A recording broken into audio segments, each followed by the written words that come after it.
Hello YouTube, this is Morgan, Airspeed Prime here at my next Avatar Weekly discussion topic video. I'm going to cover two topics in this video because I suppose the main one people suggested I discuss.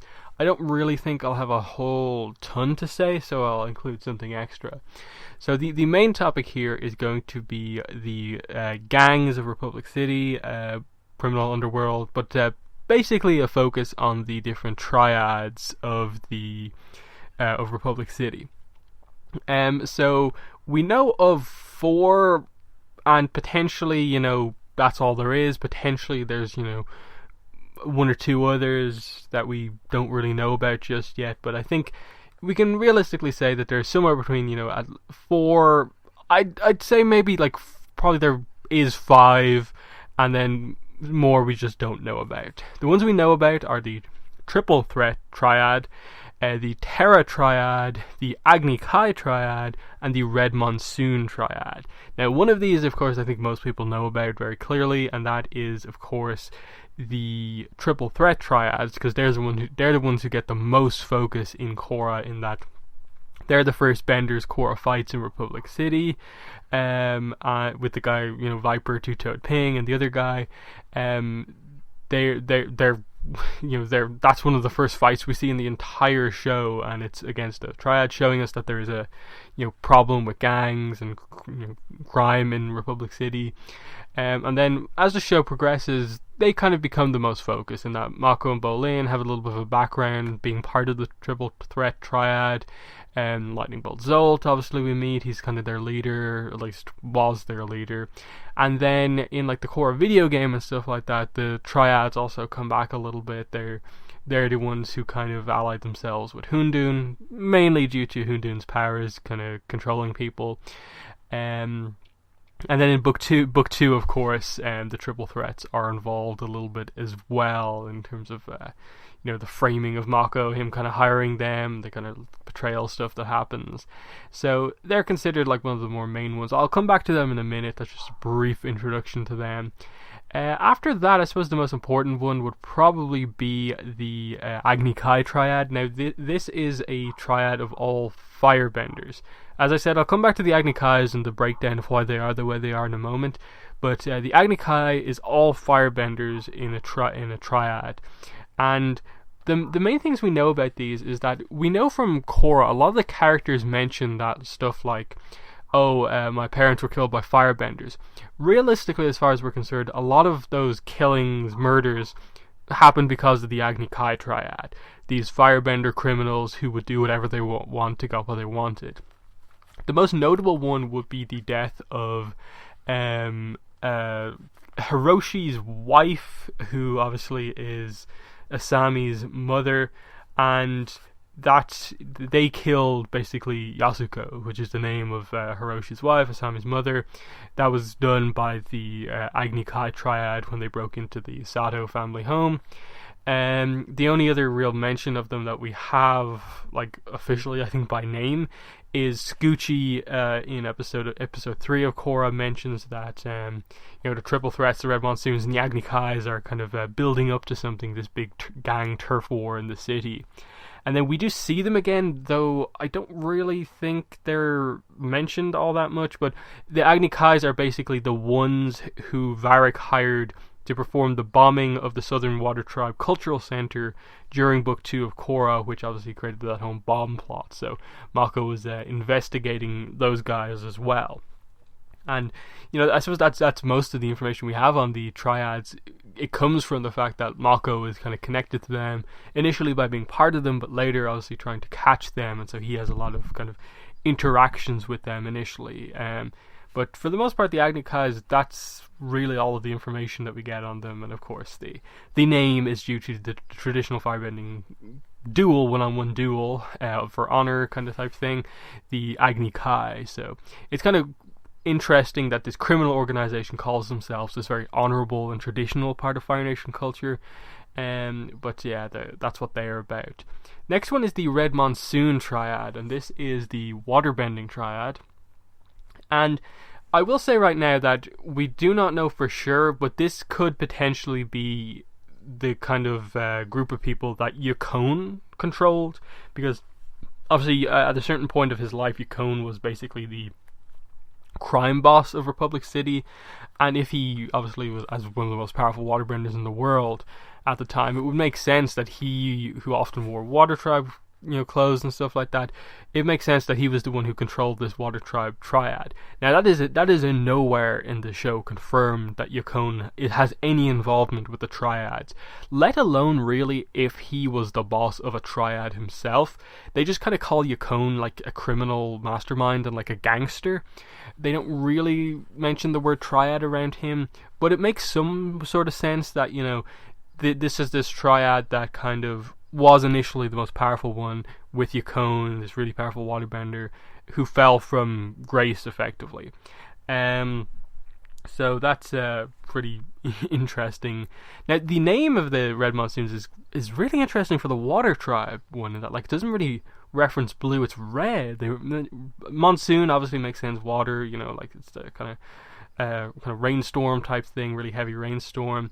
The only thing I can think of here is that it actually links into bloodbending. Red monsoon, red bloodbending, and it's this kind of crazy thing that they can do. Red monsoon, it maybe speaks to their violence that they performed with bloodbending, and maybe they were the ones most affected by the outlawing of bloodbending by Katara, and that's maybe the reason they formed as this group that practiced bloodbending behind the scenes. But again, that's just purely speculation on my part based on the name of this triad. We hear these obviously mentioned by Scoochie. He mentions the triple threats. Red Monsoons, Agni Kais are gearing up for a turf war. Then the only other time we see these guys is that Mako, the big action scene that opens up for Mako in Book 2, the first time we really see him in Book 2. These are the guys he's fighting. He's obviously on his motorbike. He's in that chase against these guys in the truck. They're waterbending, of course, and they're clearly not triple threat Triad members. He's facing some Red Monsoon Triad members here, and he's trying to take them down, and eventually he obviously kind of does and takes them into custody. He then later does mention in his letter to Korra during the events of kind of Korra recovering during Book 4 that he's done this stakeout and stuff like that. He's kind of been investigating them and so on. So it's a pretty big deal, I think. The Red Monsoons, they've had a resurgence, I suppose, and they've sort of become one of the more powerful ones, given the triple threats being hit very hard during the whole Equalist fiasco. Last one, as the one we know the least about, is the Terra Triad. And the only mention we really have of this is it's mentioned really briefly, one line of dialogue, really quick, during the flashback episode during Book 3 about Suyin, Lin, and Toph. It is mentioned that Suyin is kind of working for the Triads to kind of steal stuff and stuff like that. So it's seen as more of at least her involvement with them is a kind of very minor involvement, but they are a gang in the city, and this effect and the arrest report about Suyin is effectively what eventually kind of causes Toph to have to resign, because she's kind of covered up and had to enforce kind of Suyin to leave the city and stuff like that. But yeah, obviously, kind of the whole idea is that Suyin kind of becomes the getaway driver for these guys performing a crime, and she's captured doing that. So that's really all we have on these. I really don't think there's anything about them since then. Not to say that they don't still exist and they've been fully kind of taken out, they don't exist anymore, but not really focused on at all, really. But it is interesting to know that there is a bending triad for each of the three elements, and then the triple threats, coming back to them, they're really unique in that they are just a triad of benders, but they have benders of all three types, because obviously you have to kind of exclude airbending, because for basically the entirety of Republic City's existence, there has only really been initially one airbender in Aang, who obviously isn't going to join any of the triads, and then the kids of Aang and Katara, initially only Tenzin, who obviously wasn't going to join a triad, and then Tenzin's family, who again same situation. Now there is obviously the potential, now that there are more airbenders around, potentially not all of them kind of brought in to Air Temple Island to be trained as an air nomad, that an air kind of crime organization could form with the other people who haven't been seen to by Tenzin and stuff like that, using their newfound powers of airbending thanks to harmonic conversions for obviously bad things, crime. So, there's a potential for that to happen. Maybe they will. That could be a cool little plot, this kind of airbender crime organization. And to some extent, I suppose most people are fairly familiar with, like, okay, firebenders are going to firebend at us, earthbenders are going to do whatever they are, waterbenders. But, an airbender criminal could be very interesting. Like, they'd have the most effectiveness at escaping because of their kind of abilities to jump really high, run fast, and stuff like that. So it could be a very tricky thing to actually deal with. But the triple threats, obviously fairly unique. I think the implication is that they are one of the newer triads in the city, in that they come together. At least my take on it is that they come together to basically become the most powerful triad by getting rid of the boundaries that the other triads have, limiting themselves to just one element and kind of creating this separation, whereas the triple threats are just like, no, we're benders, like, let's all come together and use the fact that we have this power to take control of the city, the crime organization, and do what we want to do, be criminals. So it's a really clever idea, honestly, this idea of just these triads actually being a little bit more inclusive and using that to gain an advantage, in that it shows they don't care about where people come from. All they care about is their powers, clearly. And even then, they're not like super harsh or anything like that, in that they do allow the members who got their bending taken away by Amon to remain within the triple threats. I think like Shady Shin got his water bending taken away, but he's allowed to remain in the triad. So, they seem to have at least some sense of like, okay, these people, they don't just have them there for their powers.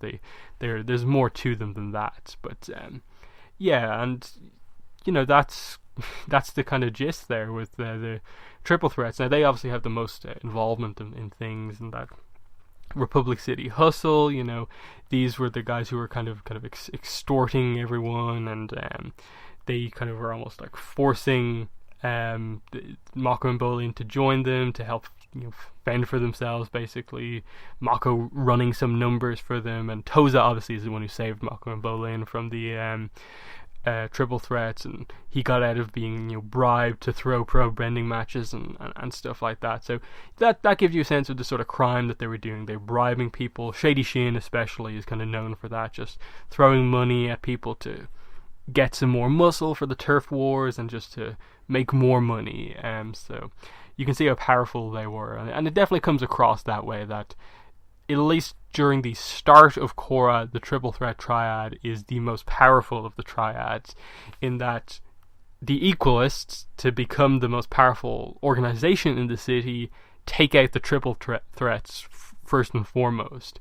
And it felt to me like we were at the stage where like the triple threats were so powerful that like all three of the other organizations, Agni Kai's, Red Monsoons, and Terra Triad, had to muscle up themselves to kind of counter the triple threats at all. And they only really came back into things, as we see in the story when they come back in, due to the downfall of the triple threats because of the Equalists. But we also assumed that a lot of the other organizations, like the Agni Kai's, Red Monsoon, Terra Triad, did get hit by the Equalists as well. Hence, the huge line of people that Amon takes bending away from.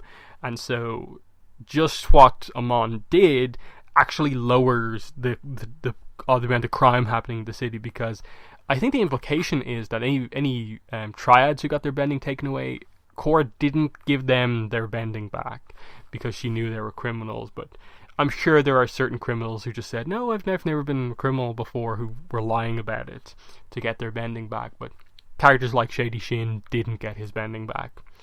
Yeah, that, and then after that, you get the sense that the triple threats are probably still one of the more powerful ones, just because having that variety of bending gives them an extra option. But with the loss of their leader Lightning Bolt Zolt and some of their more powerful members as benders, you get the sense that they're not quite what they used to be, and they have to resort to other things.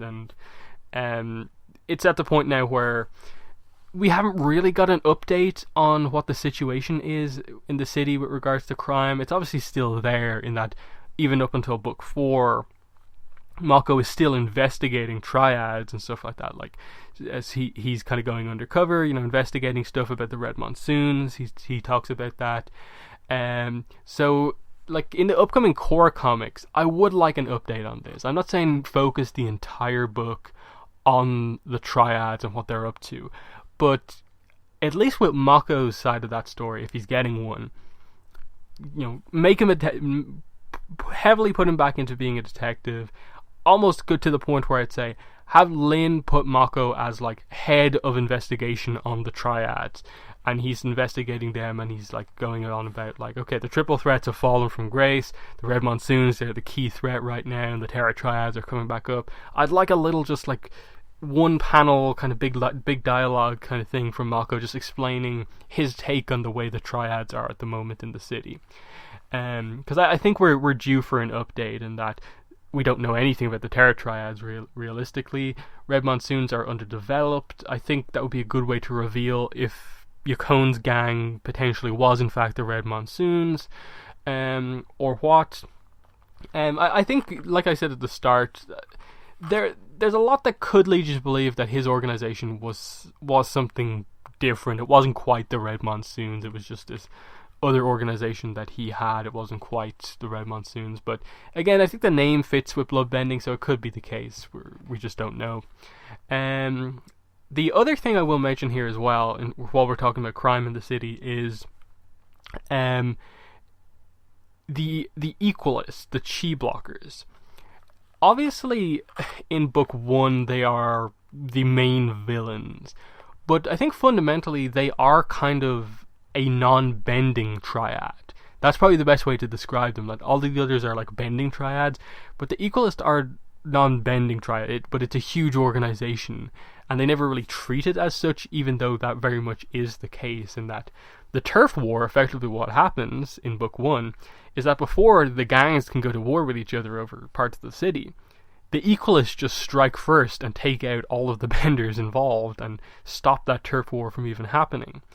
But at the end of book 1, with the fall of Amon, him kind of going away, being killed, with the whole Tarlok blowing himself and his brother up, they realized that the organization fell apart. Hiroshi put in prison.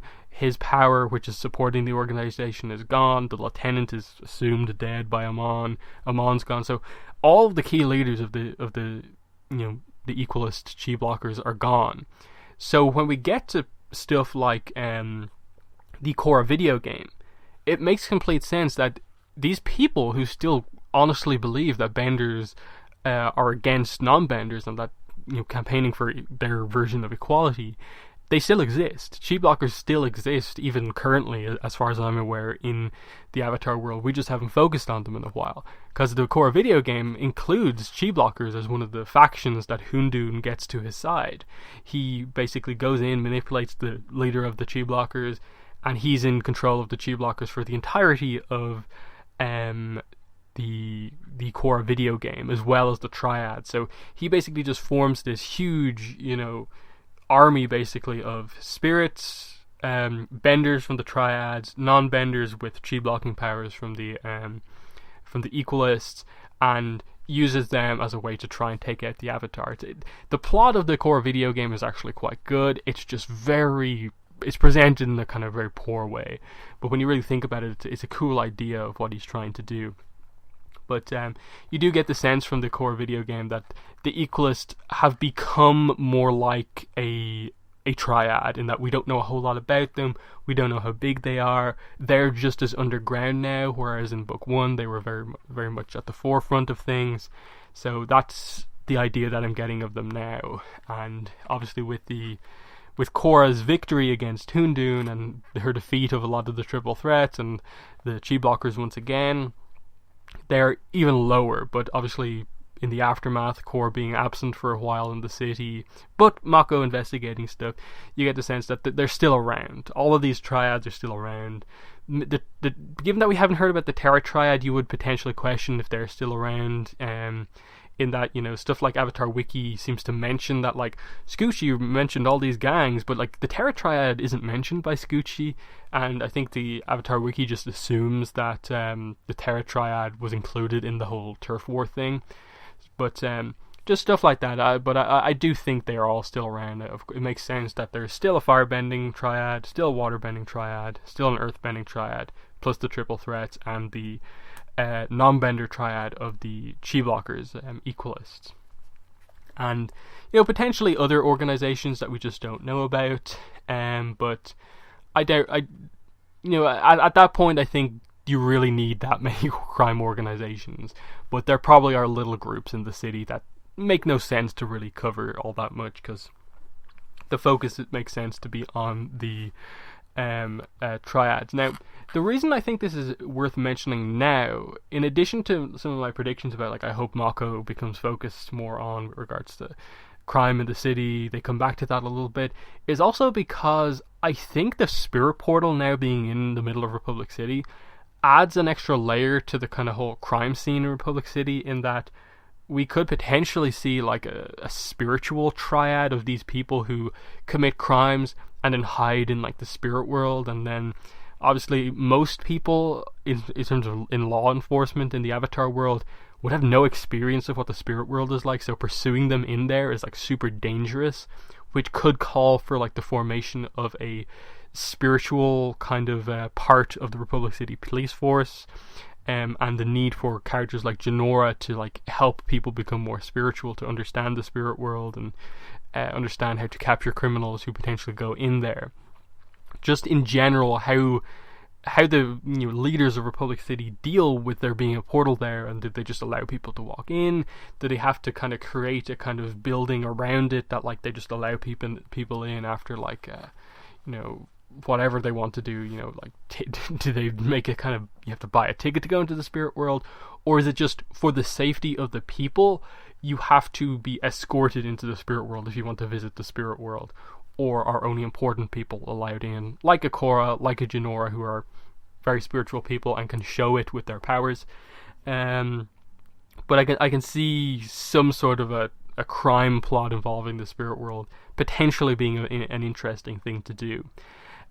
So that's about all I wanted to talk about with the triads, really, because there's not much else to say. Like, anything else would be me trying to go into, oh, these are the types of crimes this organization commits versus this and that. But as far as we're aware, they just commit the usual crimes. They murder people, they rob, they extort.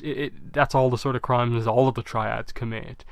It's just, I think the main thing is just I want to see them come back, because I don't know how they're going to do any sort of a threat or a villain in the Korra comics, and I just think bringing back some of these earlier threats and catching us up on what it's like would make complete sense for it. And the secondary thing I wanted to talk about in this video was just a kind of quick thing. It was a thread I saw on Reddit, on the Last Airbender subreddit, and it was just someone asking, like, if there is another Avatar series, would you prefer if they went into the future or if they went backwards in time? And for me, my answer was immediate. It was absolutely go backwards. Don't go forward, because the main reason I say that is because just look at the timeline for the Avatar world. We have this, 10,000 and a little bit years currently, as far as we know in terms of things covered, basically. We have present day Korra all the way back until that stuff in Beginnings, and even then there are references to stuff that happened even before that with the spirits. But in terms of human characters and like importance Avatar stuff, we have 10,000 and like 2 years basically of content in this Avatar world, and most of that is not filled out. There are potentially 1,000 other avatars, but more likely in or around 100 and something more avatars is more realistic. that we just don't know anything about. From Wan to Yang Chen, we basically know none of those other avatars. There is one of those avatars fought with Hundun, and one of them is that firebending avatar Jafar, and then you can look at some of the statues in the Hall of Avatar scenes to see some of the other potential images of the avatars. But in terms of knowing their character, what the world was like during their time, nothing.